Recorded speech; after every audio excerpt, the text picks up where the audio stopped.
हमलो थियो। दी सोडल वारा मुझे भाउ जे पोयां उन पंहिंजी जान बचाइण लाइ मंसूर खान वटि जॾहिं मां मंसूर खान वटि मंसूर हिकिड़ी शर्त ते मुंहिंजे भाउ खे आदा जॾहिं बि मुंहिंजे भाउ जी उनखे ज़रूरत पवंदी उनखे मां पेश कंदुसि। बाबा हाणे ठा न सोट मुराद कंदो न ई रहजन वारा। हाणे मां पंहिंजे हमराह जो हथु मां वठंदुसि। इन फाइल में उहे समूरा सबूत आहिनि। शराब जी भटियूं किथे किथे आहिनि, केरु करे थो, फायरनि ते बारूद भरे छॾियो आहे। अस्सलाम वालेकुम हाज़रीन ऐं नाज़रीन, उम्मीद कयां थो तव्हां सभु ठीक ठाक ऐं ख़ैरियत सां हूंदव। हलूं था अॼु जी अपडेट जी तरफ़, जेका अपडेट दुलाब ड्रामे ते आहे। जी हाँ दोस्तो, दुलाब ड्रामे में अचण वारनि किस्तनि में छा थियण वारो आहे ऐं वरी नए अदाकारनि जी कंहिंजी एंट्री आहे। अॼु ख़ासि ज़बरदस्त अपडेट्स तव्हां सां शेयर कंदुसि।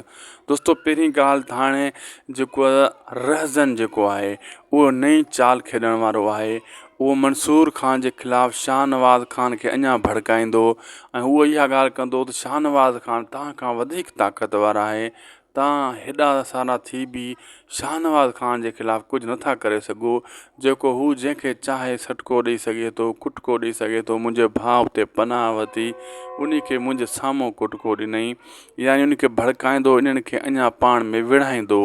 ॿियो तव्हांखे ॿुधाईंदो हलां दोस्तो त मुराद इहा ॻाल्हि कंदो हाणे जहिड़े यारी जेका हुई उनजे घर वारा बि इहा ॻाल्हि कंदा ठीकु थी वञे, मसइलो हल थी वञे, जहिड़ो न थिए।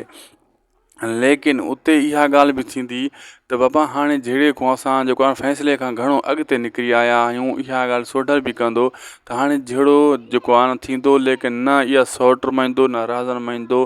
हाणे फ़ैसिलो नथो थी सघे। जेको सोढल जो पीउ बि इहा ॻाल्हि कंदो त वाक़ई इहा ॻाल्हि सही आहे। हाणे छा अञा चुप करे वियूं, असां जहिड़ो न कयूं, यानी हू बि भड़काइण जे चकर में आहे, जहिड़े खे वधाइण जे चकर में आहे। ऐं ॿी तरफ़ दोस्तो मां तव्हांखे ॿुधाईंदो हलां त सोढल परेशान आहे, हिकु जहिड़े जे तरफ़ां ॿियो वरी उन जी मोहबत आहे, उन जी तरफ़ां घणो कुझु आहे। ऐं तव्हांखे ॿुधाईंदो हलां त दोस्तो मंसूर खान अहिड़ो त पुलिस खे ज़लील ख्वार कंदो, अहिड़ा केस पुलिस जे मथां उल्टा हणी करे पुलिस तंग थी इन हमराह खे, इन छोकिरे खे छॾियूं हली वेंदी ऐं मंसूर खान खे चवंदी असां ते केस न कर, असां इन मां हथ था कढूं। ऐं उहो जेको आहे पंहिंजे माण्हू खे छॾाए ऐं उनजे हवाले पीउ माउ जे हवाले करे छॾींदो। इहो दोस्तो ज़बरदस्त मैसेज ॾिनो वियो आहे।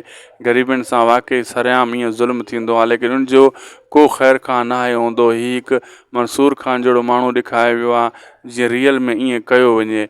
लेकिन किथे किथे अहिड़ा माण्हू रहनि था, मदद कंदा आहिनि, लेकिन एतिरी मदद न आहिनि कंदा जेतिरी मंसूर खान कई। बराली सुठो मैसेज अवाम में ॾिनो वियो आहे। इन जी इहा ॻाल्हि असांखे वणी ऐं अहिड़ा मैसेज ॾिना वञनि जेका मंसूर खान घड़ी घड़ी ॾिए थो, महांगाई ते, गुरबत ते, हर शइ ते। ऐं मुराद इहा ॻाल्हि कंदो असां विढ़ंदासीं, बिल्कुलु विढ़ंदासीं, घटि कान कंदासीं। दोस्तो नवां अदाकार हिन ड्रामे में त काफ़ी अचणा आहिनि, लेकिन ॿियो हिकु सोशल तयारु थी रहियो आहे, तमामु जल्द अपडेट ॾींदासीं।